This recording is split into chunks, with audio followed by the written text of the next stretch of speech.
I'm Beverly. I'm Kate. And I'm Sonya. And today we're dishing with you at the Melting Pot at 1220 19th Street Northwest. And we are dishing some fabulous fondue. Today we have things from the big night out. Today we have Boston Lager cheddar cheese fondue, which is basically yummy, hot cheese. I think there's some spices in there, and all I know is that it's really, really good. Really good. The Big Night Out is actually a 4-course fondue menu that's paired with wine or with beer, and they change it biannually, so this one is actually an exploration of the United States. And they have some desserts as well. So we're in Boston, and later we're going to try the chocolate wildberry crunch, which is their take on peanut butter and jelly. Ooh. Great place to come for Valentine's Day, a great place to come with friends. It's just great a place to share.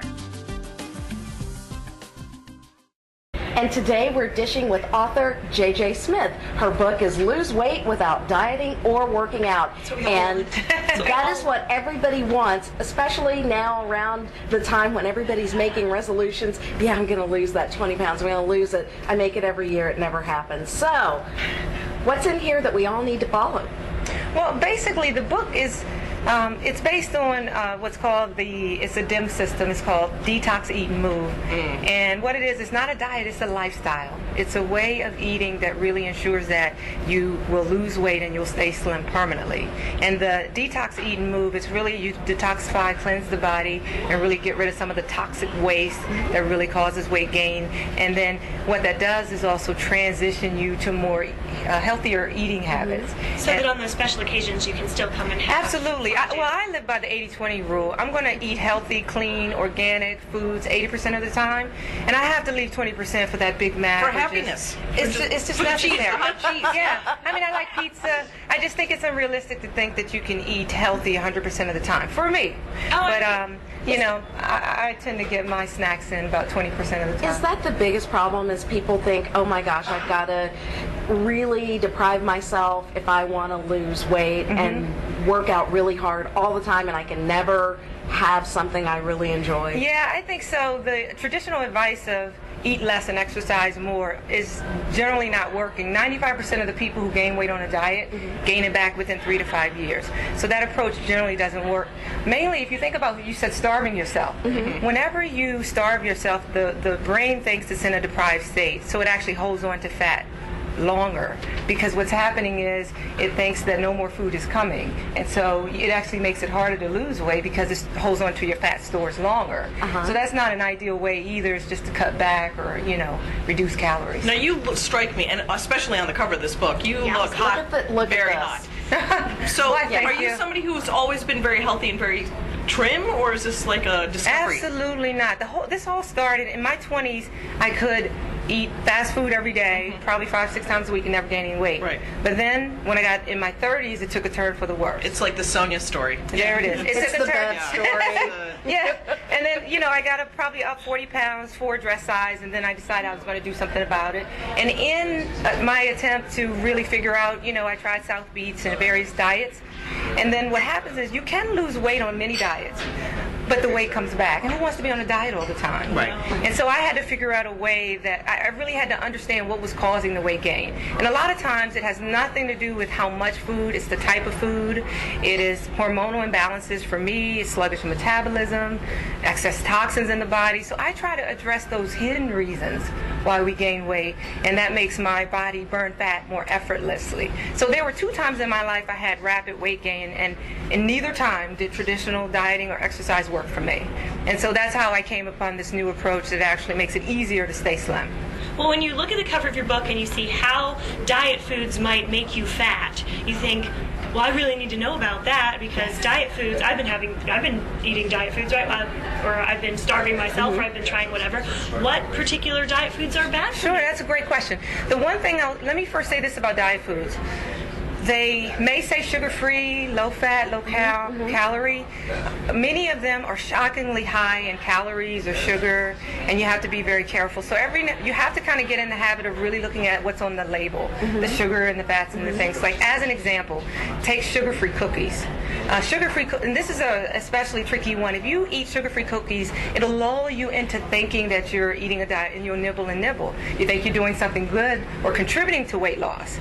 But in reality, a lot lot of times when they take sugar out of a food, they may add more fats or other ingredients to put back some of the flavor. So oftentimes, with the added fat, the calories are actually higher, although it has no sugar in it. So it's really a slick marketing trick that you have to be very careful about. And how about those calorie packs where every the pack is 100? 300? Who can eat one of those anyway? I eat like 6 of them. Yeah, I ate 3 of them, and it's still 300 calories. Yeah, and that's why, like, as an example, with sugar-free cookies, you're better off just eating like graham crackers. They're lower in fat, they're lower in sugar naturally, and There's less stuff in there. Yeah, and they'll curb the sweet tooth a little better, and you're better off doing something like that than trying to look for a label that says sugar-free, because I'm a nutritionist, so I tend to read labels. Most people don't, and so that's how you have to understand that it may not be sugar, but what about the extra fat? Many of them have more fat than the original recipes. And salt, how is that a problem too?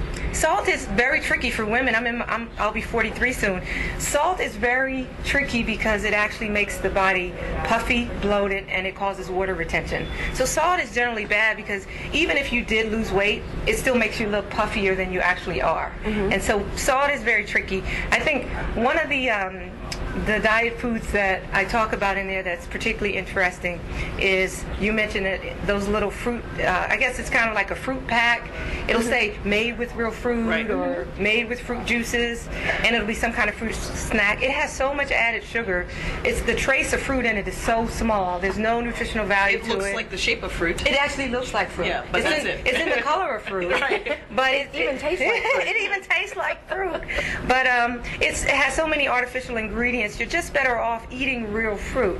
It's healthier, it's nutritional, and it's full of, antioxidants, which actually cause or slow the aging process. And I'm all for anything that slows the aging process. Right, that's right. Are we all? love Gummy that. snacks do Can not I ask slow. one final question? Sure. Realistically, how much weight can you lose? Oh, Quickly. yes, okay. It's very healthy. I'm a nutritionist, but it has to be very sound. I'm not into fad diets. I think the body has a natural ability to maintain a healthy weight if you address the hidden causes. So in the first 3 weeks, in the detox phase, you avoid the big 6 foods. Those are foods that are fattening or addictive or unhealthy. Most people lose up to 15 pounds in the first 3 weeks on this phase. Really? Wow. So lose your 15 pounds and then bring all of your friends and come have the Boston Cheddar.